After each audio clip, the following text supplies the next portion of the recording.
నమస్కారం అండి. నా పేరు మిరియాల శిరీషాదేవి. రంపచోడవరం నియోజకవర్గ ఉమ్మడి ఎమ్మెల్యే అభ్యర్థిగా ఈ రోజు నేను పోటీ చేస్తా ఉన్నాను. మన చంద్రబాబు నాయుడు గారి యొక్క దయ వల్ల ఈ అవకాశం నాకు వచ్చింది కాబట్టి దాన్ని సద్వినియోగం చేసుకోవాలని అనుకుంటా ఉన్నాను.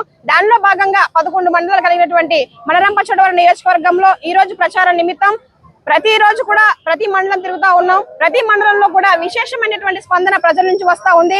కాబట్టి ఈ రోజు గంగవరం మండలం మోహనాపురంలో కూడా మేము పర్యటిస్తూ ఉండగా ప్రజలు కొన్ని వేల సంఖ్యలో నాకు మద్దతు తెలపడానికి రావడం జరిగింది. కాబట్టి ఇక్కడ ఉన్నటువంటి ప్రధాన సమస్య ఏంటంటే కన్నేరు వాగు సమస్య అని చెప్తా ఉన్నారు. రోడ్ల సమస్య, అదేవిధంగా నీరు సమస్య, డ్రైనేజ్ సమస్య అని ప్రధానంగా చాలా సమస్యలు ఉన్నాయి. నాకు ఒక అవకాశం ఇచ్చినట్లయితే మన ప్రాంతంలో ఏవైతే సమస్యలు ఉన్నాయో ఆ సమస్యల కోసం నిత్యం నేను పోరాడతాను, వాటిని సాధించడానికి నేను కృషి చేస్తానని ఈ సందర్భంగా ప్రజలందరూ కూడా హామీ ఇవ్వడం జరిగిందండి.